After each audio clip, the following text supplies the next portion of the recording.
Hello, जय हिंद। आज करेंगे जनवरी 18 के करंट अफेयर का revision. Let's start. In the QS world future skill index 2025, what position has India got for digital skill?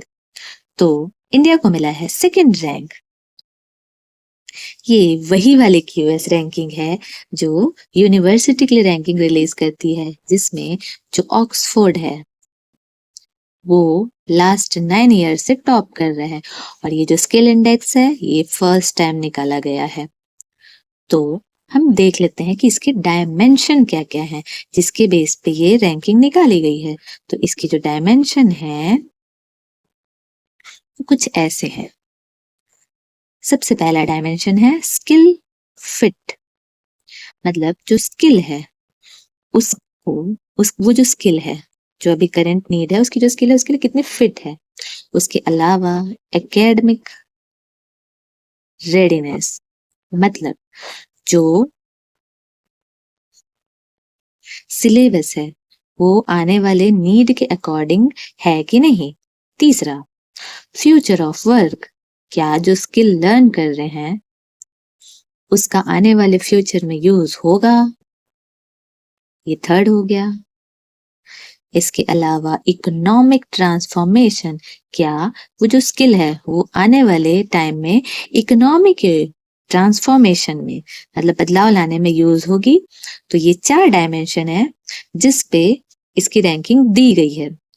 Area कौन कौन से हैं, किस किस एरिया के लिए ये रिलीज किया गया है। जैसे बहुत सारे एरिया होते हैं ना, टेक्सटाइल हो गया, एजुकेशन हो गया, इनोवेशन हो गया। तो वैसे ही इसके एरिया है, एक तो artificial intelligence technology, then digital transformation, उसके अलावा ग्रीन टेक्नोलॉजी, जो आने वाले फ्यूचर की नीड्स है मोस्टली उन पे फोकस किया गया है। इंडिया की रैंक क्या है, तो ये जो चारों डायमेंशन है skill fit, academic, future work, economic term, इसमें इंडिया को 25th रैंक मिली है ओवरऑल। तो ये एक अच्छा रैंकिंग है। और इंडिया को एक टाइटल मिला है, वो है कंटेंडर का। किसका है? कंटेंडर का टाइटल। तो आने वाले टाइम में इंडिया और अच्छा कर सकता है। कुछ चीजों में ये लैकिंग है, जैसे कि जो एकेडमिक रेडीनेस है उसकी वजह से रैंक थोड़ी कम हो गई है, क्योंकि हमको पता है हमारे यहाँ पर जो इंस्टीट्यूशन है वो रिसर्च ड्रिवन अभी उस कैपेबिलिटी पे नहीं है जितना चाहिए। Next question, When among the following is the 8th pay commission likely to be implemented? तो ये कब से इम्प्लीमेंट होगा? तो 1 जनवरी से। और अभी 25 में इसके लिए कमिटी बना दी गई है। ये होता क्यों है? तो हर 10 ईयर में जो इकोनॉमी है, खर्चे, उसके बेस पे ये कमेटी फॉर्म की जाती है। लास्ट बनी थी 2014 में और एप्लीकेबल हो गई थी 2015 से। तो इस ईयर 2025 में बनी है, 26 से एप्लीकेबल हो जाएगी। क्या चांसेस है, कितना इंक्रीमेंट का चांसेस है? तो जो पॉइंट है, पॉइंट में होता है वो 2.57 से 2.86 का इंक्रीमेंट हो सकता है। मतलब कितनी सैलरी बढ़ जाएगी? तो ये अराउंड 18 से 51,000 तक का इंक्रीमेंट होगा। और उनके लिए भी बेनिफिट है जो फ्रेशर हैं, जैसे कि जो इंटर्नशिप करते हैं उनके लिए जो बेस सैलरी है वो 8,000 के अराउंड हो जाएगी। ऐसे ही जो वर्किंग रहेंगे उनके लिए 18,000 तो बेस पे हो जाएगा, मतलब इससे कम नहीं मिलेगा।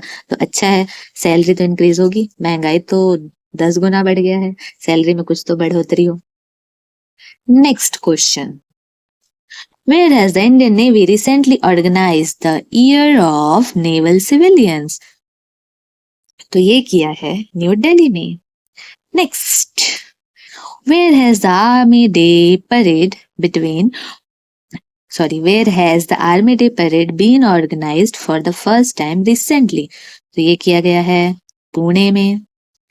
लास्ट 3 ईयर से जो आर्मी डे परेड है वो न्यू दिल्ली के बाहर ऑर्गेनाइज की जा रही है। अच्छा है, आर्मी की प्रेजेंस तो ऑल ओवर इंडिया में होनी चाहिए। ये 25 का है। 24 वाला कहाँ हुआ था? लखनऊ में। ऐसे ही 23 वाला कहाँ हुआ था? ऐसे ही जो 23 वाला है वो हुआ था बैंगलोर में। और ये जो 25 की आर्मी परेड है ये कौन से नंबर की है? तो ये 77th नंबर की है। Next, recently Odisha government has announced how many thousand monthly pension to the people jailed during the emergency। Emergency में जो जेल गए उनको मिलेगा पेंशन। तो ये है 20,000 रुपीज का। क्या इसके साथ कुछ मिलेगा? यस, सबसे पहले तो हेल्थ केयर फैसिलिटी और जो फ्री बस पास है वो भी मिलेगा। क्या सिर्फ उड़ीसा ही है जो पेंशन देता है? नहीं, इसके अलावा मध्य प्रदेश, राजस्थान, छत्तीसगढ़, ये तीनों स्टेट भी मंथली पेंशन देते हैं। यहाँ पे भी रेंज 15 to 20,000 के बीच ही है। नेक्स्ट क्वेश्चन, और ये जो पेंशन है, एक और बात, ये जो पेंशन है ये क्यों दिया जाता है? क्या इसके लिए कोई एक्ट है? हाँ, एक एक्ट है जिसको बोलते हैं maintenance of internal security act, Misa. कब का है? 1971 का। इसके बेस पे दिया जाता है। Next question, in January 2025 the US government has lifted the sanction on how many major Indian nuclear entities? तो 3, जो 3 न्यूक्लियर एंटिटीज है इंडिया में उसके ऊपर से बैन हटा दिया है। ये तीनों कौन कौन सी है? तो एक है Bhabha atomic research centre, Bhabha atomic research centre, Indira Gandhi atomic research centre, Indian rare earth centre. इन तीनों न्यूक्लियर प्लांट से बैन हटा लिया है। Next question, dash campaign has been started for plastic free Mahakumbh. अच्छा है, कोई चीजें स्पिरिचुअल जगह से स्टार्ट होती है, कोई इनिशिएटिव, तो वो और अच्छा है, क्योंकि कई लोग यहाँ पे कचरा ज्यादा फैला देते हैं, बोलना तो नहीं चाहिए। 1 plate 1 bag initiative. Next question, Nawaf Salam has been appointed as the new prime minister of which of the following countries? तो ये हैं लेबनान के। लेबनान किसे किसे बॉर्डर शेयर करता है? तो नॉर्थ और ईस्ट में सीरिया है। इसके अलावा साउथ में इजराइल है। वेस्ट में इसके मेडिटेरेनियन सी है, और मेडिटेरेनियन सी में एक कंट्री है जिसका नाम है साइप्रस। और ये जो लेबनान है ये फर्टाइल, मतलब जहाँ पे खेती बहुत अच्छी होती है, उपज बहुत अच्छी होती है, तो फर्टाइल क्रेसेंट का भी पार्ट है। इसके अलावा यहाँ और क्या क्या पाया जाता है? तो यहाँ पर बेका वैली, लितानी रिवर और एक यूनेस्को साइट जो कि एंशियंट सिटी है तायरे, वो भी यहाँ लोकेटेड है। Litani river, Bekaa valley, Tyre, UNESCO site, ये सभी लेबनान में लोकेटेड है। Next question, recently Thailand has banned the import of plastic waste till which year? तो इसने ईयर 25 तक बैन कर दिया है। प्लास्टिक वेस्ट का इंपोर्ट थाईलैंड कहाँ कहाँ से करता है? तो ये करता है यूएसए से, यूके से, जापान से।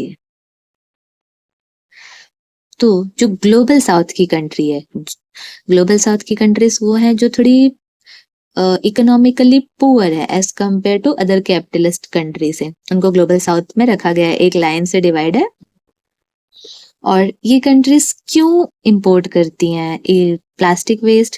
क्योंकि उनको इससे इकोनॉमिक इंसेंटिव मिलता है। और ये जो कंट्री है इनको क्या प्रॉफिट होता है? जो इंपोर्ट करती हैं अपना कचरा, तो इनको एक तो यहाँ पे चीप लेबर मिल जाता है,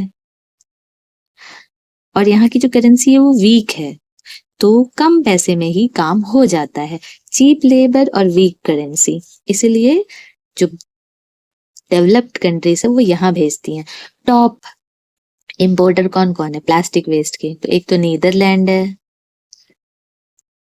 टर्की है, जर्मनी है और यूएसए खुद भी थोड़ा बहुत प्लास्टिक वेस्ट इंपोर्ट कर ही लेता है, बहती गंगा में हाथ धो लेता है। Next question, recently in which north eastern state Parshuram Kund Mela, ये कुंड है KUND, Parshuram Kund Mela 25 is being organised, तो ये हुआ है अरुणाचल प्रदेश में। जो परशुराम कुंड है वो अरुणाचल प्रदेश में लोकेटेड है, वहीं ये मेला लगता है। Next question, who has recently given the national sports award for the year 2024? ये जो नेशनल स्पोर्ट्स अवार्ड है, सबसे पहले तो ये एक अवार्ड है कि बहुत सारे अवार्ड हैं, तो ये अवार्ड्स का कॉम्बिनेशन है। कौन कौन से अवार्ड्स इसके अंदर आते हैं? तो जो सबसे हाईएस्ट सिविलियन अवार्ड है मेजर ध्यानचंद खेल रत्न अवार्ड, इसके अलावा Arjun award, lifetime Arjun award, Dronacharya award, Rashtriya खेल रत्न पुरस्कार और मौलाना अबुल कलाम आजाद, ये सारे जो अवार्ड्स हैं ये इसके अंदर आते हैं। टोटल कितने हैं? 1 2 3 4 5 6 major Dhyanchand Khel Ratna award, Arjuna award, lifetime Arjuna achievement award, Dronacharya award, Rashtriya Khel प्रोत्साहन पुरस्कार और मौलाना अबुल कलाम आजाद। तो ये दिया है प्रेसिडेंट ने। सबसे पहले जो टॉप सिविलियन अवार्ड स्पोर्ट्स का मेजर ध्यानचंद, वो किनको किनको मिला है? तो मिला है शूटिंग में मनु बहेकर को, हॉकी में हरमनप्रीत सिंह को, ऐसे ही चेस में मिला है डी गुकेश को और पैरालंपिक्स हाई जंप के लिए मिला है प्रवीण कुमार को। ऐसे ही जो अर्जुन अवार्ड है वो अर्जुन अवार्ड ये इस बार 32 लोगों को दिया गया है, जिसमें से 17 ऐसे हैं जो पैरा एथलीट हैं। हम सब ने देखा कि पेरिस ओलंपिक्स में उन्होंने कितना अच्छा परफॉर्म किया, 29 मेडल्स वॉन किए थे। ऐसे ही जो लाइफ टाइम अर्जुन अवार्ड है वो मिला है मुरलीकांत राजाराम पेटकर को। जो द्रोणाचार्य अवार्ड है वो स्पोर्ट्स पर्सन को नहीं दिया जाता, वो उनके कोच को दिया जाता है।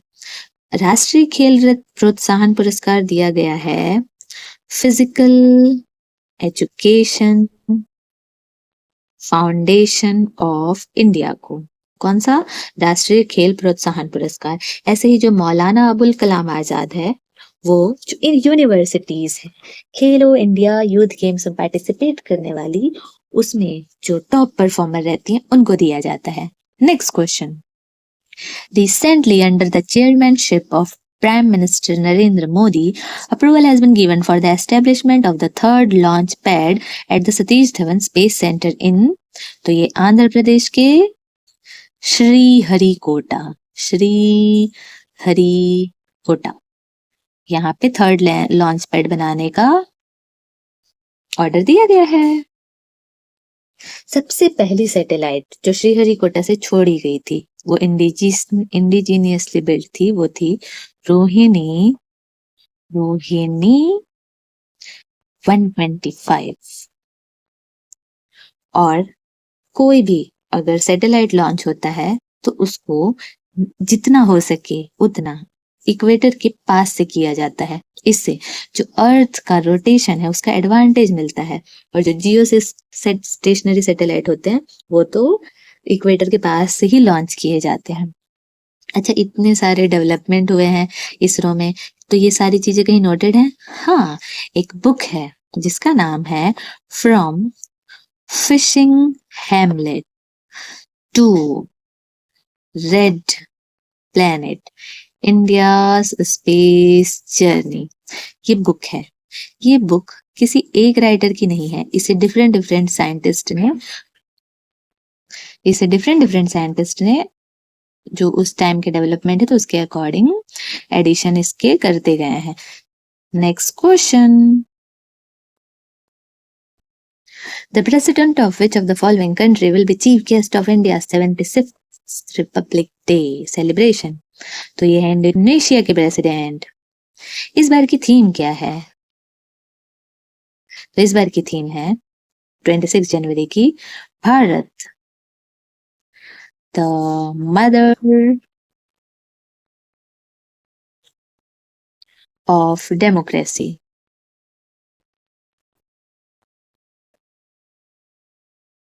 और इसी पे जो 15 झांकियां है वो बेस्ड होंगी। Next question, who has recently developed Nag mark 2 anti tank guided missile? तो ये डीआरडीओ ने डेवलप किया है। ये कौन सी जनरेशन है नाग एंटी टैंक का? तो ये 3rd जनरेशन है। और ये किस टेक्नोलॉजी पे बेस्ड है? तो ये यूज करेगी फायर, मतलब फायर करो और फॉरगेट और भूल जाओ, कि खुद ही ढूंढ के अपने टारगेट को बूम मार देगी। Next, global liveability index report is released by whom? तो ये करता है इकोनॉमिस्ट इंटेलिजेंस यूनिट। क्या सिर्फ ये ग्लोबल लिवेबिलिटी इंडेक्स रिपोर्ट ही रिलीज करता है? नहीं, इसके अलावा जो कंट्री इंडेक्स है, कंट्री लिवेबिलिटी इंडेक्स और इंडस्ट्री इंडेक्स, ये 3 रिपोर्ट ये रिलीज करता है। Next, international day of the tropics is observed annually on? तो ये होता है 29 जून को। जो लोग ट्रॉपिक वाले एरिया में रहते हैं उनको क्या क्या प्रॉब्लम फेस करनी पड़ती है उसको रिकॉग्नाइज करने के लिए ये डे सेलिब्रेट किया जाता है। Who is the author of Ain-e Akbari and Akbarnama? तो इसके ऑथर हैं Abul Fazl. So with this we are done, thank you.